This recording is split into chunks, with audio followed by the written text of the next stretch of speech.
The Gwaltney Group. The following is a sponsored program paid for by Robin Gwaltney. Gwaltney Group, RE/MAX Results. Welcome to Rochester Real Estate, featuring Robin Gwaltney from Gwaltney Group, RE/MAX Results, and Andy Brownell. Here's Andy Brownell on Rochester's News Talk, 1340 KROC AM and 96.9 FM. Good morning, everyone. Welcome to late May and early June. I'm Andy Brownell with Robin Gwaltney. Gwaltney Group RE/MAX Results on what is shaping up to be a great Saturday. Hi, Robin. How you doing? Great. Like you say, how can we complain? I don't know. I don't remember February. I watched the last day of February. I watched on the news that we had 2 days in the whole month of February. We had an extra day this year that didn't break the record for temperatures. It's like really high. Yeah, it was like crazy. It was such a warm February. Yeah, nice. And March is not off to a bad start either, is it? So far, right? In like a lamb, out like a lion, though. Yep, we'll see. And I think the low tonight, overnight, is supposed to be in the upper 40s to around 50 for the low. Crazy. That's like late May weather. Right, we'll take it. And the crazy one. It is definitely affecting our business because our spring market is not starting here at the beginning of March. We are in full steam ahead. I mean, it has been so busy. My phone has been ringing off the hook. Wow. We have been listing houses and selling them the day after we list them or the day that we list them. We have had so many multiple offers already this spring. We have already had, I think we've already had, in the last probably 10 days, we've had 5 new listings that have all sold in a day. Wow.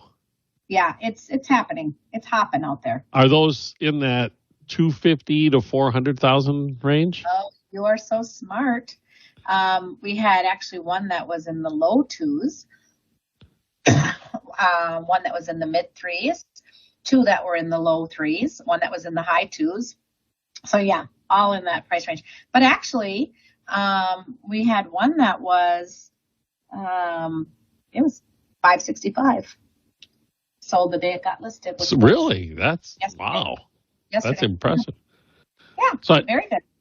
So I saw a meme this week. You probably saw it as well, but I chuckled because you talk about this all the time. But it put it into a form that was easily understandable. It went like every 5 years, dating back probably 30 years, and showed what the interest rates were for mortgages.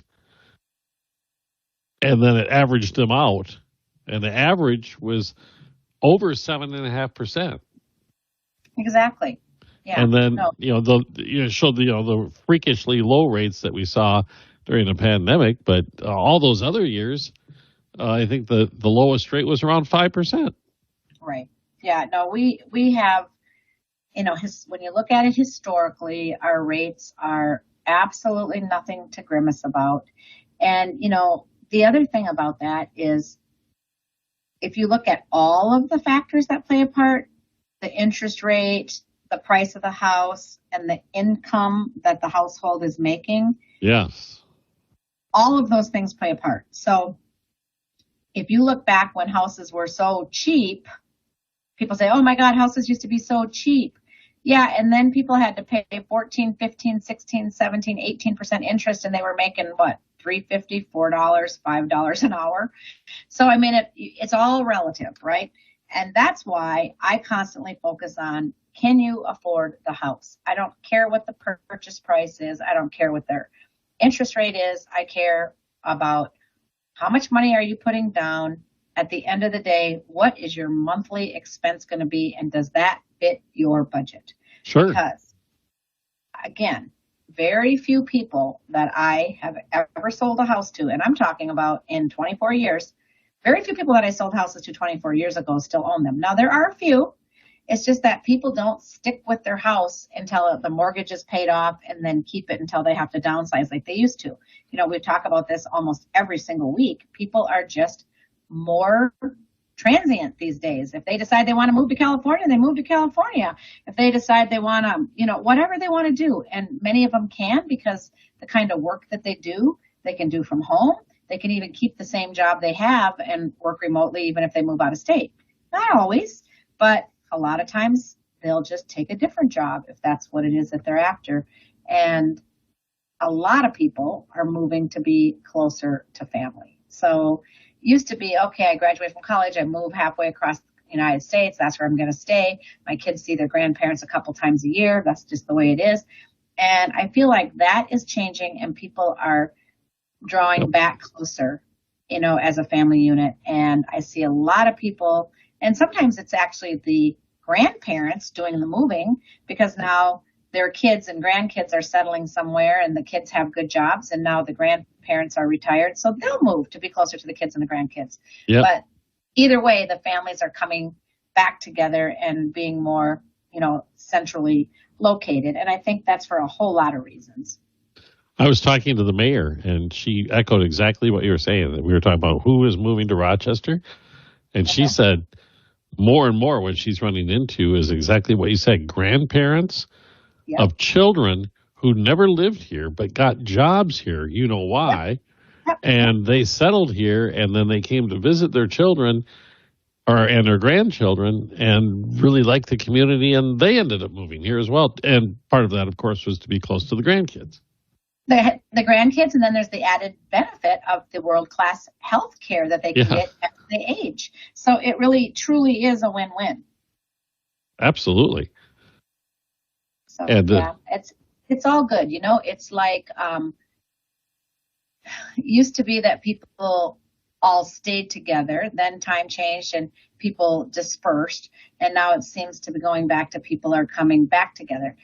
But I think that part of that is because people can be so much more mobile with their jobs and ability to work from home and changing careers. I mean, we've talked numerously about how many of us, you, me, friends our age would get a job out of college and think, okay, this is where I'll work until I retire. It was just kind of a mindset. That is not a mindset anymore. No, it's not. Not at all. And same with houses. When our parents bought houses, they bought houses to say, okay, I can't wait till someday I have my house paid off and this is where I'll live until I have to move. And my parents did it. Your parents did it. Most of our parents did it. And you're doing it. I'm doing it. But our kids probably are not. No. Our kids will probably move in the next 5 to 7 years. And it's not good, bad. It's not right or wrong. It's just the way it is. You're right. This is the way we're talking about the grandparents moving to where the grandkids are or other family members are. They have the added advantage of the built-up equity that they have from wherever they were living before, which also makes that moving around that much easier. Absolutely. Absolutely. And I have a good friend who is not retired yet. She's in her late 60s, and her husband is the same. And their son, who is a physician at Mayo, is building a big, beautiful house, and he's building a whole wing for them. And they're like, we're fine on our own, but he's looking into the future. Like, this is where I would like you to be someday. And I love it. That's nice. awesome. Yeah, very nice. I do tease Jenna a lot and say, well, I mean, when are you going to build my wing or finish the basement? When are you going to get ready? I think she gets a little nervous. She's going, is she really just teasing or is she? Yeah. Exactly. And I saw a new report from one of these outfits that looks at all sorts of data and statistics. And get this, they rated the Rochester area as the best area of the state of Minnesota to retire in, and among the best in the nation. Yeah. Yeah. That one did catch me by surprise because of the weather. Well, after this winter, I mean, come on, that changes things. No, I think, again, it's because people really do focus on healthcare. I literally sold a house this past week in Wabasha, and those people are moving from Oregon, and they're moving to be closer to Mayo. Sure. So, yeah. But it was also affordability as well. Affordability, yeah. Oh, my gosh. We don't think of it as affordable, but people from other parts of the country sure do. And that's what I tell people. They say, oh, my gosh, the prices of houses have gone up so much. I'm like, should we just pull up the computer and look at some houses in California or out on the East Coast? Or, hey, let's look at Canada and see what they're paying. And, in Canada, they don't even have a fixed mortgage. You can't lock your rate in for 30 years or 20 years or anything. It's like 5 or 7 year arms. That's all you can do. which when the rates were low, great, but as they climbed, that changes that payment that you have quite a bit. So if you couldn't use my philosophy of set it to your budget because it would change immensely. So I'm super happy to have those loan products with those, locked in and guaranteed rates that of course you can adjust if you so choose, but they can't do it if you don't want to. Oh, that's interesting. And I did not know that. We have to take a break already. Robin Gwaltney is with us this morning. We're talking about the Rochester real estate, the area, the real estate market, and we'll return in a moment with Robin Gwaltney. Gwaltney Group RE/MAX results, News Talk 1340, KROC AM and 96.9 FM. We'll be right back with Robin Gwaltney and Andy Brownell on Rochester Real Estate. This is News Talk 1340, KROC AM and 96.9. Welcome back to Rochester Real Estate with Robin Gwaltney from Gwaltney Group RE/MAX Results and Andy Brownell on Rochester's News Talk 1340 KROC AM and 96.9 FM. Welcome back, everyone. Robin Gwaltney, Gwaltney Group RE/MAX Results on a Saturday morning. And during the break, Robin, you mentioned that you had come upon a publication that had a list of the 15 most sought after features of a home? Yeah, and it made me laugh out loud because I'm like, well, I don't know what price point we're talking in, but my goodness, these people have some big hopes. All right. Okay. So the 13 features that new home buyers say are essential. Oh. Essential. And then after that, there's the desirable. So the 13 that are essential are a laundry room. Well, I would agree with that. Yeah. A patio. Well, sometimes it's a deck, sometimes. Sure. But that's fine. Energy efficient windows. Mm-hmm. I think that's desirable. I don't know if it's essential. Some people buy old houses. They're not necessarily energy efficient. Exterior lighting. Well, yes, for safety. I would have to agree with that. I don't think I've ever seen a house that doesn't have exterior lighting. Right. At least one bulb by the door. Something, yeah. Ceiling fan. Oh, yeah. My husband he'd be on that list for sure. Storage in the garage. Okay. Yeah. A front porch. I think that's. I'd love a front porch. I would say that's desirable, not necessarily essential. Hardwood flooring. That is definitely not essential. A full bath on the main level. So meaning a shower or a tub. Well, if you don't have a bedroom on the main level, I'm not sure. Right. Why that's essential. And if you did have a bedroom, why wouldn't you have one? Yeah, right. A walk-in pantry, well, that's definitely nice, but I sell lots and lots of houses that don't have that. That's all square footage. Landscaping, well, yeah, I wouldn't want all dirt, so we have to have some sort of landscaping, right? And then energy-efficient appliances. I think appliances that work are definitely essential. And then the 13th one is space for a table in the kitchen. Oh, yeah. Well, I guess, okay, yeah. I mean, a dinette. You used to have a separate dining area. Now a lot of people have it combined. Yeah. So I don't know if I would say those amenities would suit desirable more than essential. But, I guess people can answer when they are surveyed any way they want. And now these are things that are the most popular technology features. And I would agree that I see a lot of all of these things. One is security cameras. Definitely people are very into those. Homes that are wired for security systems, so they can actually watch it from their phone when they're not there, that kind of thing. Programmable thermostat. You and I have talked about how handy those come in because you can be on vacation, turn your heat way down. Yeah. You can check on it, make sure it's still, warm enough that you don't have to worry about anything freezing, whatever. But then when you land and you're at the airport, you don't want to come home to a 62-degree house. You just crank that baby up. And so instead of heating it all week and wasting all that fuel, you now you come home and the house is warm. I don't know if there's any price difference anymore between the programmables and the old-fashioned set the thermostat and leave it. I don't know. But, sometimes people will invest in updating what they have. Or the one that you can get on an app on your phone. A Nest or, whatever. Yeah. It's good to have that. And then it's kind of funny because you get to your paperwork in real estate and there's a question on the seller's disclosure that says, are you wired to the house? Like basically, can you turn up can you unlock your front door? Can you open your garage door? Can you turn up and down the heat? Because legally, you have to disclose that you have that capability, and you legally have to agree to disconnect from all of that. Oh, sure. Yeah. Because if you don't, then, unfortunately, then what happens is the next seller is under your command, basically. So yeah, it's just something we never used to have to think about in the old days. Yeah, for and sure. then a video doorbell. Those are a big deal. People like to see who's at their front door, whether you're home or not. It's kind of nice to look at your phone and go, oh, it's just the UPS guy with a package, or, oh, it's that neighbor. I'm going to pretend I'm not home, whatever. It's the deer galloping through my front lawn. Correct. That can happen, can't it? It does happen, yeah. I have one of those. And that's, if it's not my dog out by the front door on the chain at late night, it's deer. That's so funny. That is so funny. And then there are some more. Now, these are definitely things that are, I don't want to say fads, but things change from, over the years. Like we went through a phase where everybody wanted real hardwood cabinetry to moving all the way to white acrylic. So we see different fads and different things kind of come and go. But right now, what's really big is quartz countertops or other engineered stone for kitchen countertops. Lighting control system, people like having backlights and dimmers and all kinds of lighting effects.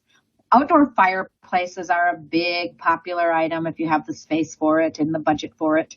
Outdoor kitchens are also big, not as big as they are in, say, Arizona or other places where they can use them longer in the year. But we're seeing more and more of them, for sure. And exposed beams are back. And that's not the first time that exposed beams have been a big deal, but people are really digging that again. So until they find out that they have to maintain them, and then all of a sudden they become less popular again. Yeah, exactly. I remember we had them in our house when I was growing up, and then my mom had them all painted white to match the ceiling. And then later she wanted them wood again. So my dad had to get a guy to rebox them in. And I'm like, oh my goodness, I never want those anymore. And so I remember. Go ahead. Oh, the houses that were built in the 60s all had the hardwood floors that they put carpet on top of. Oh yeah, they hit them with carpet. And now I sell those houses and they find these treasured, beautiful, mint condition hardwood floors when they take out the carpet that's been there since 1972. And they're like, oh, wow, I love it. Yeah, it's fun. So now in that same article, they talked about, all right, now that we've heard the voices of buyers and what's essential, what's desired, what they're dreaming about, then there's another paragraph about what builders are prioritizing. So it says the National Home Builders Association also surveyed home builders to find the features that they say they're most likely to include in a newly built home in 2024. Topping their list, laundry room. I mean, is this again? I think what's important about the laundry rooms is they're definitely bigger. There's more storage in them. There's room for folding clothes, those kind of things. And I also think where the laundry room is located in the house is a big deal. A lot of people who have 2 stories and all the bedrooms are upstairs want the laundry room upstairs. They don't want to haul the clothes and the sheets downstairs to wash them, to haul them back upstairs to put them away. So that was a very smart thing that came out. Of course, you have to think about the negative, and that is I've been in houses where that washing machine upstairs overflowed. And then the water comes down from the second floor to the first floor, from the first floor to the basement. But they do have those trays that they put under them. So as long as it's not a big leak or someone's there. And to resolve that, I would just say, do your laundry when you're at home. Yeah, don't leave it running when you're not there. Don't leave it running when you leave, but no matter what floor it's on. All right, so that, and then a great room. People love the open concept where the kitchen, the living room, the dining room are just all one big room. And that has been around for a while because we built our house in 2005, and I wouldn't have built it any other way because that was kind of a hot thing then. So probably since 2000, it's hung around for, here we go, 24 years, right? Well, I think it's more than that. Where we live, the neighborhood, most of them have that feature, and they were built in the early 90s. Well, yeah, actually, when I say that, the first house that I had, our first house had a big open, one big room. So yeah, it's been around a while, but I say really became like a must have. People stopped wanting the separate rooms for at least the last 25 years. You'll always find the buyer that says, I appreciate separate rooms and private space for my husband and myself. And, so it's each to his own, but it's a real popular thing, and builders are making it a priority. 9-foot plus ceilings on the first floor of the house. People do like tall ceilings for sure. A large center island in the kitchen. Yep, I've never heard someone say that island's too big. They love the large. A walk-in closet in the primary bedroom, and I'll add the bigger the better. Again, people have never said, oh, that closet's just too big for me. Efficient windows, walk-in pantries, front porches, programmable thermostats, a 2-car garage. Well, that surprises me because I guess in Minnesota, when you have to park your car in the garage, or at least you want to park your car in the garage, I think 3-car garages are even more popular than 2-car garages. A fireplace in the house, not necessarily an outside one, and quartz kitchen countertops. There we go again. Well, they match up pretty closely, actually. Matching up pretty closely, so that should make home buyers pretty happy. All right. We are going to take another break and return in a moment with more of Robin Gwaltney Group RE/MAX results on News Talk 1340 KROC AM and 96.9 FM. We'll be right back with Robin Gwaltney and Andy Brownell on Rochester Real Estate. This is News Talk 1340 KROC AM and 96.9. Prevent any disease. Tax fees may apply. Welcome back to Rochester Real Estate with Robin Gwaltney from Gwaltney Group RE/MAX Results and Andy Brownell on Rochester's News Talk 1340 KROC AM and 96.9 FM. We're back with Robin Gwaltney Group RE/MAX Results. Shaping up to be a beautiful weekend, and I know you have some listings, Robin, but you wanted to cover some more feature type.